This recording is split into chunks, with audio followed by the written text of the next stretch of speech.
ಆಕಾಶವಾಣಿ ವಾರ್ತೆಗಳು ಓದುತ್ತಿರುವವರು ವಿಜಯಲಕ್ಷ್ಮಿ ನಾಗರಾಜು. ಮುಖ್ಯಾಂಶಗಳು: ಪ್ರಧಾನಮಂತ್ರಿ ನರೇಂದ್ರ ಮೋದಿ ಅವರಿಂದ ಕೃಷಿ, ಪಶುಸಂಗೋಪನೆ ಮತ್ತು ಸಂಬಂಧಿತ ಕ್ಷೇತ್ರದ 5,450 ಕೋಟಿ ರೂಪಾಯಿ ಮೌಲ್ಯದ ಯೋಜನೆ ಉದ್ಘಾಟನೆ. ಲೋಕಮಾನ್ಯ ಜಯಪ್ರಕಾಶ್ ನಾರಾಯಣ್ ಅವರ ಪೂರ್ವಜರ ಗ್ರಾಮಕ್ಕೆ ಉಪರಾಷ್ಟ್ರಪತಿ ಸಿಪಿ ರಾಧಾಕೃಷ್ಣನ್ ಭೇಟಿ, ಗೌರವ ನಮನ ಸಲ್ಲಿಕೆ. ಕರ್ನಾಟಕದಲ್ಲಿ ಸಚಿವ ಸಂಪುಟ ವಿಸ್ತರಣೆ ಇಲ್ಲ, ಉಪಮುಖ್ಯಮಂತ್ರಿ ಡಿಕೆ ಶಿವಕುಮಾರ್. ಹಾಗೂ ಟೆಸ್ಟ್ ಕ್ರಿಕೆಟ್ 5 ವಿಕೆಟ್ ನಷ್ಟಕ್ಕೆ 518 ರನ್ ಗಳಿಸಿ ಭಾರತದಿಂದ ಇನ್ನಿಂಗ್ಸ್ ಡಿಕ್ಲೇರ್. ಮೊದಲ ಇನ್ನಿಂಗ್ಸ್ನ ದಿನದಾಟದಲ್ಲಿಂದು ವೆಸ್ಟ್ ಇಂಡೀಸ್ 4 ವಿಕೆಟ್ ನಷ್ಟಕ್ಕೆ 140 ರನ್. ವಾರ್ತೆಗಳ ವಿವರ. ನವದೆಹಲಿಯಲ್ಲಿಂದು ವಿಶೇಷ ಕೃಷಿ ಕಾರ್ಯಕ್ರಮದಲ್ಲಿ ಪ್ರಧಾನಮಂತ್ರಿ ನರೇಂದ್ರ ಮೋದಿ ಅವರು ಕೃಷಿ ಮತ್ತು ಸಂಬಂಧಿತ ವಲಯಗಳ ವಿವಿಧ ಯೋಜನೆಗಳಿಗೆ ಚಾಲನೆ ನೀಡಿದರು. ಭಾರತೀಯ ಕೃಷಿ ಸಂಶೋಧನಾ ಸಂಸ್ಥೆ ಆಯೋಜಿಸಿದ್ದ ಈ ಕಾರ್ಯಕ್ರಮದಲ್ಲಿ ಪ್ರಧಾನಮಂತ್ರಿಯವರು 2 ಪ್ರಮುಖ ಉಪಕ್ರಮಗಳನ್ನು ಅನಾವರಣಗೊಳಿಸಿದರು. ಕೃಷಿ ಇಳುವರಿ ಹೆಚ್ಚಿಸಲು ಬೆಳೆ ವೈವಿಧ್ಯೀಕರಣ ಮತ್ತು ಸುಸ್ಥಿರ ಕೃಷಿ ಅಭ್ಯಾಸಗಳಿಗಾಗಿ ಅಂದಾಜು 35,000 ಕೋಟಿ ರೂಪಾಯಿ ವೆಚ್ಚದಲ್ಲಿ ಪಿಎಂ ಧನಧಾನ್ಯ ಕೃಷಿ ಯೋಜನೆ ಮತ್ತು ದ್ವಿದಳ ಧಾನ್ಯಗಳಲ್ಲಿ ಆತ್ಮನಿರ್ಭರ ಭಾರತ ಯೋಜನೆಯನ್ನು ಆರಂಭಿಸಲಾಗಿದೆ. ಆಯ್ದ 100 ನಗರಗಳಲ್ಲಿ ಅಲ್ಪಾವಧಿ ಮತ್ತು ದೀರ್ಘಾವಧಿ ಸಾಲ ಸೌಲಭ್ಯ ನೀಡುವ ಉದ್ದೇಶವಿದೆ. ದ್ವಿದಳ ಧಾನ್ಯಗಳ ಇಳುವರಿ ಪ್ರಮಾಣ ಸುಧಾರಿಸಲು ದ್ವಿದಳ ಧಾನ್ಯಗಳ ಕೃಷಿ ಭೂಮಿ ವಿಸ್ತರಣೆ ಹಾಗೂ ಖರೀದಿ, ಸಂಗ್ರಹಣೆ, ಸಂಸ್ಕರಣೆಯ ಮೌಲ್ಯ ಸರಪಳಿಯನ್ನು ಬಲಪಡಿಸಲು ದ್ವಿದಳ ಧಾನ್ಯಗಳಲ್ಲಿ ಸ್ವಾವಲಂಬನೆ ಉಪಕ್ರಮವನ್ನು 11,440 ಕೋಟಿ ರೂಪಾಯಿಗಳ ವೆಚ್ಚದಲ್ಲಿ ಪ್ರಾರಂಭಿಸಲಾಗಿದೆ. ಇದೇ ವೇಳೆ ಪ್ರಧಾನಮಂತ್ರಿಯವರು ಕೃಷಿ, ಪಶುಸಂಗೋಪನೆ, ಮೀನುಗಾರಿಕೆ ಮತ್ತು ಆಹಾರ ಸಂಸ್ಕರಣಾ ಕ್ಷೇತ್ರಗಳ 5,450 ಕೋಟಿ ರೂಪಾಯಿಗೂ ಹೆಚ್ಚು ಮೌಲ್ಯದ ಯೋಜನೆಗಳನ್ನು ಉದ್ಘಾಟಿಸಿ ರಾಷ್ಟ್ರಕ್ಕೆ ಸಮರ್ಪಿಸಿದರು ಮತ್ತು ಸುಮಾರು 815 ಕೋಟಿ ರೂಪಾಯಿಗಳ ಹೆಚ್ಚುವರಿ ಯೋಜನೆಗಳಿಗೆ ಅಡಿಪಾಯ ಹಾಕಿದರು. ಈ ಸಂದರ್ಭದಲ್ಲಿ ಮಾತನಾಡಿದ ಅವರು, ಈ 2 ಪ್ರಮುಖ ಉಪಕ್ರಮಗಳು ದೇಶದ ಲಕ್ಷಾಂತರ ರೈತರ ಭವಿಷ್ಯವನ್ನು ಪರಿವರ್ತಿಸಲಿದೆ ಎಂದರು. 21ನೇ ಶತಮಾನದ ಭಾರತವು ತ್ವರಿತ ಅಭಿವೃದ್ಧಿ ಸಾಧಿಸಲು ದೇಶದ ಕೃಷಿ ವ್ಯವಸ್ಥೆಯಲ್ಲಿ ಸುಧಾರಣೆಗಳು ಅತ್ಯಗತ್ಯವಾಗಿದ್ದು, ಇದನ್ನು 2014ರಲ್ಲಿ ಪ್ರಾರಂಭಿಸಲಾಗಿದೆ. 11 ವರ್ಷಗಳಲ್ಲಿ ಭಾರತದ ಕೃಷಿ ರಫ್ತು ಪ್ರಮಾಣ ಬಹುತೇಕ ದ್ವಿಗುಣಗೊಂಡಿದೆ ಮತ್ತು ಆಹಾರ ಧಾನ್ಯಗಳ ಉತ್ಪಾದನೆಯು ಸುಮಾರು 90 ದಶಲಕ್ಷ ಮೆಟ್ರಿಕ್ ಟನ್ನಷ್ಟು ಹೆಚ್ಚಾಗಿದೆ. ಹಣ್ಣು ಮತ್ತು ತರಕಾರಿ ಇಳುವರಿ 640 ಲಕ್ಷ ಮೆಟ್ರಿಕ್ ಟನ್ಗಳಿಂದ ಹೆಚ್ಚಾಗಿದೆ ಎಂದು ಅಂಕಿಅಂಶ ನೀಡಿದರು. प्रधानमंत्री धन धान्य कृषि योजना और दूसरी दलहन आत्मनिर्भरता मिशन, ये 2 योजनाएं भारत के करोड़ों किसानों का भाग्य बदलने का काम करेगी. इन योजनाओं पर भारत सरकार करीब 35,000 करोड़ रुपए से ज्यादा खर्च करने वाली. साथियों, खेती और किसानी हमेशा से हमारी विकास यात्रा का एक प्रमुख हिस्सा रही. बहुत जरूरी होता है कि बदलते समय के साथ खेती ಕಿಸಾನಿ ಕೋ ಸರ್ಕಾರ ಕಾ ಸಹಯೋಗ ಮಿಲ್ತಾ ರಹೆ. ಕೇಂದ್ರ ಕೃಷಿ ಮತ್ತು ರೈತ ಕಲ್ಯಾಣ ಸಚಿವ ಶಿವರಾಜ್ ಸಿಂಗ್ ಚೌಹಾಣ್ ಮಾತನಾಡಿ, ಭವಿಷ್ಯದ ಜಿಎಸ್ಟಿ ಸುಧಾರಣೆಯಡಿಯಲ್ಲಿ ಕೃಷಿ ಉಪಕರಣಗಳ ಮೇಲಿನ ಜಿಎಸ್ಟಿ ದರಗಳನ್ನು ಕಡಿಮೆ ಮಾಡುವ ಮೂಲಕ ಸರ್ಕಾರ ರೈತರಿಗೆ ಅನುಕೂಲ ಮಾಡಿದೆ ಎಂದು ಹೇಳಿದರು. ಪ್ರಧಾನಮಂತ್ರಿ ಕಿಸಾನ್ ಸಮ್ಮಾನ್ ನಿಧಿ ಅಡಿಯಲ್ಲಿ ಈವರೆಗೆ 3,90,000 ಕೋಟಿ ರೂಪಾಯಿಗಳನ್ನು ನೇರ ನಗದು ವರ್ಗಾವಣೆಯ ಮೂಲಕ ಅರ್ಹ ರೈತರ ಬ್ಯಾಂಕ್ ಖಾತೆಗೆ ಜಮೆ ಮಾಡಲಾಗಿದೆ ಎಂದು ಮಾಹಿತಿ ನೀಡಿದರು. ಭವಿಷ್ಯವನ್ನು ಸಾಮೂಹಿಕವಾಗಿ ರೂಪಿಸುವ ತಂತ್ರಜ್ಞಾನಗಳನ್ನು ನಿರ್ಮಿಸಲು ಭಾರತ ಅನನ್ಯ ಪ್ರತಿಭೆ ಹೊಂದಿದೆ ಎಂದು ಪ್ರಧಾನಮಂತ್ರಿ ನರೇಂದ್ರ ಮೋದಿ ಹೇಳಿದ್ದಾರೆ. ನವದೆಹಲಿಯಲ್ಲಿ ಕ್ವಾಲ್ಕಾಮ್ನ ಅಧ್ಯಕ್ಷ ಮತ್ತು ಮುಖ್ಯ ಕಾರ್ಯನಿರ್ವಾಹಕ ಅಧಿಕಾರಿ ಕ್ರಿಸ್ಟಿಯಾನೋ ಆರ್ ಅಮೋನ್ ಅವರನ್ನು ಪ್ರಧಾನಮಂತ್ರಿ ಭೇಟಿಯಾದರು. ಕೃತಕ ಬುದ್ಧಿಮತ್ತೆ, ನಾವೀನ್ಯತೆ ಮತ್ತು ಕೌಶಲ್ಯದಲ್ಲಿ ಭಾರತದ ಪ್ರಗತಿಯ ಕುರಿತು ಉಭಯರು ಚರ್ಚಿಸಿದರು. ಭಾರತದ ಸೆಮಿಕಂಡಕ್ಟರ್ ಮತ್ತು ಎಐ ಕಾರ್ಯಾಚರಣೆಗಳ ಬಗ್ಗೆ ಕ್ವಾಲ್ಕಾಮ್ನ ಬದ್ಧತೆಗೆ ಪ್ರಧಾನಮಂತ್ರಿ ಸಾಮಾಜಿಕ ಮಾಧ್ಯಮ ಪೋಸ್ಟ್ನಲ್ಲಿ ಮೆಚ್ಚುಗೆ ವ್ಯಕ್ತಪಡಿಸಿದ್ದಾರೆ. ಉಪರಾಷ್ಟ್ರಪತಿ ಸಿಪಿ ರಾಧಾಕೃಷ್ಣನ್ ಅವರು ಇಂದು ಬಿಹಾರದ ಸರಣ್ ಜಿಲ್ಲೆಯಲ್ಲಿರುವ ಲೋಕನಾಯಕ ಜಯಪ್ರಕಾಶ್ ನಾರಾಯಣ್ ಅವರ ಪೂರ್ವಜರ ಗ್ರಾಮವಾದ ಸಿತಾಬ್ ದಿಯಾರಗೆ ಭೇಟಿ ನೀಡಿದರು.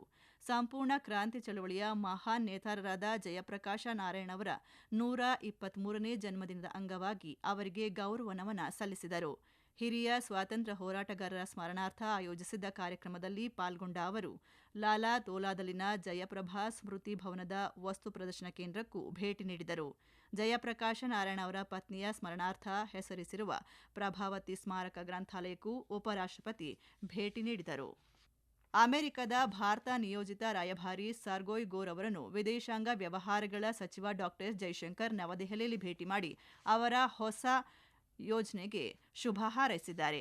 ಭಾರತ ಅಮೆರಿಕ ಬಾಂಧವ್ಯ ಮತ್ತು ಅದರ ಜಾಗತಿಕ ಮಹತ್ವದ ಬಗ್ಗೆ ಚರ್ಚಿಸಿದ್ದಾಗಿ ಜೈಶಂಕರ್ ಸಾಮಾಜಿಕ ಮಾಧ್ಯಮ ಪೋಸ್ಟ್ನಲ್ಲಿ ತಿಳಿಸಿದ್ದಾರೆ. ಸರ್ಗೋಯ್ ಗೋಯ್ ಅವರು ವಿದೇಶಾಂಗ ಕಾರ್ಯದರ್ಶಿ ವಿಕ್ರಮ್ ಮಿಸ್ರಿ ಅವರನ್ನು ಭೇಟಿಯಾದರು. ಭಾರತ ಅಮೆರಿಕ ಸಮಗ್ರ ಜಾಗತಿಕ ಕಾರ್ಯತಂತ್ರದ ಪಾಲುದಾರಿಕೆ ಮತ್ತು ಅದರ ಹಂಚಿತ ಆದ್ಯತೆಗಳ ಬಗ್ಗೆ ಫಲಪ್ರದ ಮಾತುಕತೆ ನಡೆಯಿತು ಎಂದು ವಿದೇಶಾಂಗ ಸಚಿವಾಲಯ ತಿಳಿಸಿದೆ. ಈಗ ವಾಣಿಜ್ಯ ಪ್ರಕಟಣೆ, ನಂತರ ವಾರ್ತಾ ಪ್ರಸಾರ ಮುಂದುವರಿಯುತ್ತದೆ. ಅಯ್ಯಯ್ಯೋ, ಬೈಲಲ್ಲಿ ಮೂತ್ರ ವಿಸರ್ಜನೆ ಮಾಡೋದು ನಾಗರಿಕ ಸಭ್ಯತೆ ಅಲ್ಲಪ್ಪ. ಮರಗಳ ಮರೆಯಲ್ಲಿ, ಗೋಡೆ ಮೇಲೆ, ಸಾರ್ವಜನಿಕ ಪ್ರದೇಶದಲ್ಲಿ ಮೂತ್ರ ವಿಸರ್ಜನೆ ಮಾಡಬಾರ್ದು. ಮೂತ್ರ ವಿಸರ್ಜನೆಗಂತಾನೆ ಸ್ವಚ್ಛ ಭಾರತ ಮಿಷನ್ ನಗರ ಯೋಜನೆ ಅಡಿ ಎಲ್ಲಾ ಕಡೆಗಳಲ್ಲಿ ಶೌಚಾಲಯ ಇದೆಯಲ್ಲ. ಅದೂ ಅಲ್ಲದೆ ಸಮುದಾಯ ಶೌಚಾಲಯ ವ್ಯವಸ್ಥೆ ಕೂಡ ಮಾಡಿದಾರಲ್ವಾ. ನಾವು ಸಾರ್ವಜನಿಕರು ಅವುಗಳ ಬಳಕೆನ ಮಾಡ್ಕೋಬೇಕಪ್ಪ. ಸ್ವಚ್ಛತೆಯೆಡೆಗೆ ನಮ್ಮ ನಡಿಗೆ, ಸಾರ್ವಜನಿಕ ಸ್ಥಳಗಳಲ್ಲಿ ಶುಚಿತ್ವ ಕಾಪಾಡಿ. ಪ್ರಕಟಣೆ ರಾಜ್ಯ ಅಭಿಯಾನ ನಿರ್ದೇಶನಾಲಯ, ಸ್ವಚ್ಛ ಭಾರತ್ ಮಿಷನ್ ನಗರ ಯೋಜನೆ, ಕರ್ನಾಟಕ ಸರ್ಕಾರ. ಕರ್ನಾಟಕದಲ್ಲಿ ಸಚಿವ ಸಂಪುಟ ವಿಸ್ತರಣೆಯ ಯಾವುದೇ ಪ್ರಸ್ತಾಪವಿಲ್ಲ ಎಂದು ಉಪಮುಖ್ಯಮಂತ್ರಿ ಡಿಕೆ ಶಿವಕುಮಾರ್ ಹೇಳಿದ್ದಾರೆ. ಬೆಂಗಳೂರಿನ ಲಾಲ್ಬಾಗ್ನಲ್ಲಿಂದು ಬೆಂಗಳೂರು ನಡಿಗೆ ಕಾರ್ಯಕ್ರಮಕ್ಕೆ ಚಾಲನೆ ನೀಡಿ ಮಾತನಾಡಿದ ಅವರು, ಹೈಕಮಾಂಡ್ ನಿರ್ಧಾರವೇ ಅಂತಿಮವಾಗಿದ್ದು ಗಾಳಿ ಸುದ್ದಿಗೆ ಕಿವಿಗೊಡದಂತೆ ಹೇಳಿದರು. ಈ ವೇಳೆ ಅವರು ನಾಗರಿಕರ ಸಮಸ್ಯೆ ಆಲಿಸಿದರು ಹಾಗೂ ಸಲಹೆಗಳನ್ನು ಸ್ವೀಕರಿಸಿದರು. ಲಾಲ್ಬಾಗ್ ಉಳಿವಿಗೆ ಎಲ್ಲಾ ರೀತಿಯ ಕ್ರಮ ಕೈಗೊಳ್ಳುವುದಾಗಿ ಭರವಸೆ ನೀಡಿದರು. ಬಿಹಾರ ವಿಧಾನಸಭಾ ಚುನಾವಣೆ ಹಿನ್ನೆಲೆಯಲ್ಲಿ ಸೀಟು ಹಂಚಿಕೆ ಸಂಬಂಧ ಎನ್ಡಿಎ ಮತ್ತು ಮಿತ್ರ ಪಕ್ಷಗಳ ನಡುವಿನ ಮಾತುಕತೆ ಇಂದು ಮುಂದುವರೆದಿತ್ತು. ಕೇಂದ್ರ ಸಚಿವ ಮತ್ತು ಹಿಂದೂಸ್ತಾನಿ ಆವಾಮ್ ಮೋರ್ಚಾ ಮುಖ್ಯಸ್ಥ ಜಿತನ್ ರಾಮ್ ಮಾಂಝಿ, ರಾಷ್ಟ್ರೀಯ ಲೋಕ್ ಮೋರ್ಚಾ ಅಧ್ಯಕ್ಷ ಉಪೇಂದ್ರ ಕುಶ್ವಾಹಾ ಮತ್ತು ಬಿಜೆಪಿ ರಾಷ್ಟ್ರೀಯ ಅಧ್ಯಕ್ಷ ಜೆಪಿ ನಡ್ಡಾ ಚರ್ಚೆ ನಡೆಸಿದರು. ಜೆಪಿ ನಡ್ಡಾ ನಿವಾಸದಲ್ಲಿ ಬಿಜೆಪಿ ಕೋರ್ ಕಮಿಟಿ ಸಭೆ ಕೂಡ ನಡೆದಿದ್ದು, ಕೇಂದ್ರ ಸಚಿವ ಮತ್ತು ಬಿಜೆಪಿ ಹಿರಿಯ ನಾಯಕ ಅಮಿತ್ ಶಾ ಸೇರಿದಂತೆ ಪಕ್ಷದ ನಾಯಕರು ಪಾಲ್ಗೊಂಡಿದ್ದರು. ಆಧಾರ್ ಆಧಾರಿತ ಡಿಜಿಟಲ್ ಗುರುತಿನ ವ್ಯವಸ್ಥೆ ಮತ್ತು ಪಿಎಂ ಗತಿಶಕ್ತಿ ರಾಷ್ಟ್ರೀಯ ಯೋಜನೆಯು ಸೇವಾ ವಿಲೇವಾರಿ ವ್ಯವಸ್ಥೆಯನ್ನು ರೂಪಾಂತರಗೊಳಿಸಿದೆ ಎಂದು ಕೇಂದ್ರ ಸಿಬ್ಬಂದಿ, ಸಾರ್ವಜನಿಕರ ಕುಂದುಕೊರತೆ ಮತ್ತು ಪಿಂಚಣಿ ಖಾತೆ ರಾಜ್ಯ ಸಚಿವ ಡಾ ಜಿತೇಂದ್ರ ಸಿಂಗ್ ಹೇಳಿದ್ದಾರೆ. ನವದೆಹಲಿಯಲ್ಲಿ ಭಾರತೀಯ ಸಾರ್ವಜನಿಕ ಆಡಳಿತ ಸಂಸ್ಥೆಯಲ್ಲಿ ಭಾರತೀಯ ತಾಂತ್ರಿಕ ಮತ್ತು ಆರ್ಥಿಕ ಸಹಕಾರ ಕಾರ್ಯಕ್ರಮದಲ್ಲಿ ಮಾತನಾಡಿದ ಅವರು, ಪಾರದರ್ಶಕತೆ ಮತ್ತು ಬದ್ಧತೆಯನ್ನು ಉತ್ತೇಜಿಸುವಲ್ಲಿ ತಂತ್ರಜ್ಞಾನವು ಸುಲಭ ಮತ್ತು ಪರಿಣಾಮಕಾರಿ ಸಾಧನೆಯಾಗಿದೆ ಎಂದರು. ವಿಶ್ವ ಪ್ಯಾರಾ ಅಥ್ಲೆಟಿಕ್ಸ್ ಚಾಂಪಿಯನ್ಶಿಪ್ 2025ರ ಪದಕ ವಿಜೇತರನ್ನು ಕೇಂದ್ರ ಯುವಜನ ವ್ಯವಹಾರಗಳು ಮತ್ತು ಕ್ರೀಡಾ ಸಚಿವ ಡಾ ಮನ್ಸುಖ್ ಮಾಂಡವೀಯ ನವದೆಹಲಿಯಲ್ಲಿಂದು ಸನ್ಮಾನಿಸಿದರು. ಈ ಸಂದರ್ಭದಲ್ಲಿ ಮಾತನಾಡಿದ ಅವರು, ಕ್ರೀಡಾಪಟುಗಳ ಅದಮ್ಯ ಉತ್ಸಾಹ, ಬದ್ಧತೆ ಮತ್ತು ದಾಖಲೆಯ ಪ್ರದರ್ಶನ ದೇಶಕ್ಕೆ ಹೆಮ್ಮೆ ತಂದಿದೆ ಎಂದು ಮೆಚ್ಚುಗೆ ವ್ಯಕ್ತಪಡಿಸಿದರು. ಇವರು ದಿವ್ಯಾಂಗರಿಗೆ ಪ್ರೇರಣಾದಾಯಕ ಸಂದೇಶ ರವಾನಿಸಿದ್ದಾರೆ ಎಂದು ಹೇಳಿದ ಅವರು, ಪ್ರಧಾನಮಂತ್ರಿ ನರೇಂದ್ರ ಮೋದಿಯವರ ಮುನ್ನೋಟವನ್ನು ಕ್ರೀಡಾಪಟುಗಳು ಅತಿ ಸೂಕ್ತವಾಗಿ ಎತ್ತಿ ಹಿಡಿದಿದ್ದಾರೆ ಎಂದರು. ನವದೆಹಲಿಯಲ್ಲಿ ನಡೆದ ವಿಶ್ವ ಪ್ಯಾರಾ ಅಥ್ಲೆಟಿಕ್ಸ್ ಚಾಂಪಿಯನ್ಶಿಪ್ನಲ್ಲಿ 6 ಚಿನ್ನ, 9 ಬೆಳ್ಳಿ ಮತ್ತು 7 ಕಂಚಿನ ಪದಕಗಳು ಸೇರಿ ಒಟ್ಟು 22 ಪದಕಗಳೊಂದಿಗೆ 10ನೇ ಸ್ಥಾನದಲ್ಲಿ ಭಾರತ ಅತ್ಯುತ್ತಮ ಪ್ರದರ್ಶನ ತೋರಿದೆ. ಮಲೇಷ್ಯಾದಲ್ಲಿ ನಡೆಯುತ್ತಿರುವ ಜೋಹರ್ ಕಪ್ ಹಾಕಿ ಪಂದ್ಯಾವಳಿಯಲ್ಲಿ ಭಾರತ ಜೂನಿಯರ್ ಪುರುಷರ ತಂಡವು ಹಾಲಿ ಚಾಂಪಿಯನ್ ಬ್ರಿಟನ್ ವಿರುದ್ಧ 3-2ರ ಗೆಲುವಿನೊಂದಿಗೆ ಅಭಿಯಾನ ಆರಂಭಿಸಿದೆ. ಭಾರತದ ಪರ ಕ್ಯಾಪ್ಟನ್ ರೋಹಿತ್ 2 ಗೋಲು ಹಾಗೂ ರವರೀತ್ ಸಿಂಗ್ 1 ಗೋಲು ಗಳಿಸಿದರು. ಶ್ರೀಲಂಕಾದ ಕೊಲಂಬೋದಲ್ಲಿ ನಡೆಯುತ್ತಿರುವ ಐಸಿಸಿ ಮಹಿಳೆಯರ ಏಕದಿನ ಕ್ರಿಕೆಟ್ ವಿಶ್ವಕಪ್ ಪಂದ್ಯದಲ್ಲಿ ಶ್ರೀಲಂಕಾ ವಿರುದ್ಧ ಟಾಸ್ ಸೋತು ಮೊದಲು ಬ್ಯಾಟ್ ಮಾಡಿರುವ ಇಂಗ್ಲೆಂಡ್ ತಂಡ ನಿಗದಿತ 50 ಓವರ್ಗಳಲ್ಲಿ 9 ವಿಕೆಟ್ ನಷ್ಟಕ್ಕೆ 253 ರನ್ ಗಳಿಸಿ ಆಡುತ್ತಿದೆ. ನವದೆಹಲಿಯಲ್ಲಿ ನಡೆಯುತ್ತಿರುವ ಭಾರತ ವೆಸ್ಟ್ ಇಂಡೀಸ್ ನಡುವಣ ಟೆಸ್ಟ್ ಕ್ರಿಕೆಟ್ ಪಂದ್ಯದಲ್ಲಿ ಭಾರತ 5 ವಿಕೆಟ್ ನಷ್ಟಕ್ಕೆ 518 ರನ್ ಗಳಿಸಿ ಇನ್ನಿಂಗ್ಸ್ ಡಿಕ್ಲೇರ್ ಮಾಡಿಕೊಂಡಿದೆ. ವೆಸ್ಟ್ ಇಂಡೀಸ್ ತಂಡ ಮೊದಲ ಇನ್ನಿಂಗ್ಸ್ನ 2ನೇ ದಿನದಾಟದಲ್ಲಿಂದು 4 ವಿಕೆಟ್ ನಷ್ಟಕ್ಕೆ 140 ರನ್ ಗಳಿಸಿದೆ. ಕೊನೆಯಲ್ಲಿ ಮತ್ತೊಮ್ಮೆ ಮುಖ್ಯಾಂಶಗಳು. ಪ್ರಧಾನಮಂತ್ರಿ ನರೇಂದ್ರ ಮೋದಿ ಅವರಿಂದ ಕೃಷಿ, ಸಂಗೋಪನೆ ಮತ್ತು ಸಂಬಂಧಿತ ಕ್ಷೇತ್ರದ 5,450 ಕೋಟಿ ರೂಪಾಯಿ ಮೌಲ್ಯದ ಯೋಜನೆ ಉದ್ಘಾಟನೆ.